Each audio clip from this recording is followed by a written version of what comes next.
The Volkswagen Beetle, turning 60 years old in 2025, has a special place in American automotive and cultural history. The 1965 model year was particularly significant for this iconic vehicle. Originally conceived in 1930s Germany as the people's car, by 1965, the Beetle had become America's favorite import. The 65 model featured several notable aspects over previous years. This year marked the final use of the 1200cc engine, which produced a modest 40 horsepower. Though it didn't boast high speeds, the Beetle's performance was well matched to the needs of American highways. The car maintained its iconic rounded body shape, rear-mounted air-cooled engine, and simple mechanical design that made it easy to repair. It also featured larger windows for better visibility. Unique to 1965 was a one-year-only seat pattern, adding a distinctive touch to its interior. One of the most appealing aspects of the Beetle was its affordability, priced around $1,600, about $15,000 in today's money, making it accessible to students, young professionals, and working-class families. What made the Beetle truly special wasn't its technical specifications, but its character. It was reliable, economical, and full of personality.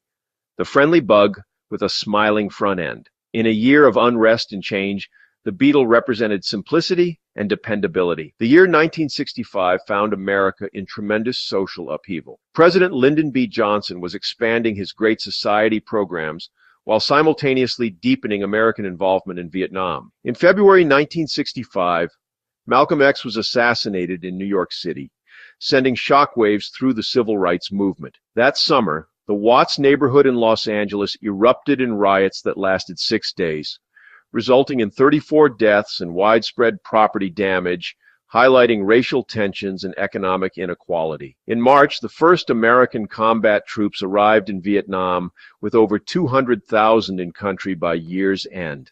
The war was becoming increasingly unpopular, especially among young Americans. But 1965 wasn't all turmoil. On the positive side, Medicare and Medicaid were established, the Voting Rights Act was signed into law, and Head Start was created to help disadvantaged children. The Volkswagen Beetle found itself naturally adopted by the growing counterculture movement.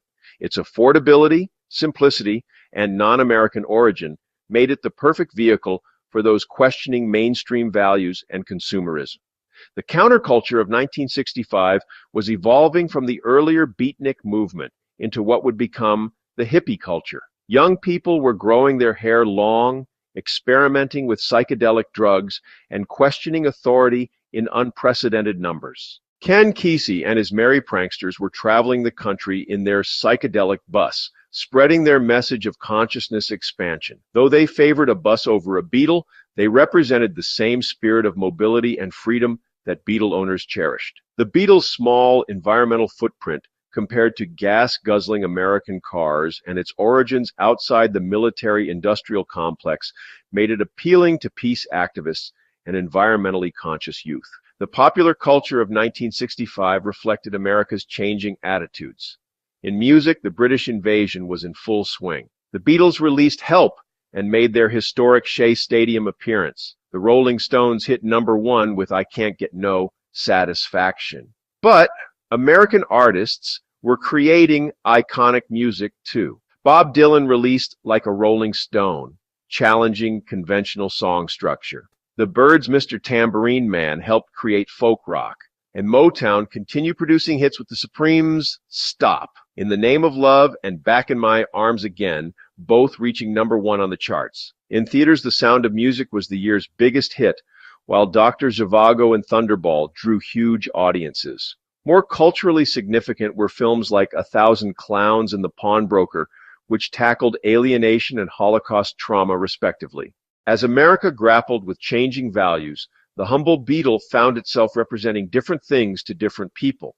To some, it was a protest against American excess and consumerism. To others, it was simply practical transportation during uncertain economic times. Its advertising was revolutionary too. The famous Think Small campaign by Doyle Dane Bernbach challenged the bigger is better mentality of American car advertising with honest, self-deprecating humor. The Beetle's shape was becoming iconic in a sea of chrome and tail fins. Its roundness contrasted with the angular, aggressive styling of American cars, perhaps reflecting a gentler approach to life that resonated with those seeking alternatives to mainstream culture. In college parking lots across America, Beetles were gathering in increasing numbers. The simplicity of the car appealed to a generation questioning complexity and seeking authenticity. As we look back from 2025 at the 1965 Volkswagen Beetle turning 60, we see more than just a car. We see a cultural artifact that both shaped and was shaped by one of America's most transformative years. In 1965, America was questioning its direction, experimenting with new ideas, and experiencing deep social change. The Beetle, with its unconventional design, practicality, and character, provided a fitting vehicle for a journey into uncertainty. Today, the 1965 Beetle remains one of the most collected vintage cars, not just for its distinctive look, but for what it represents.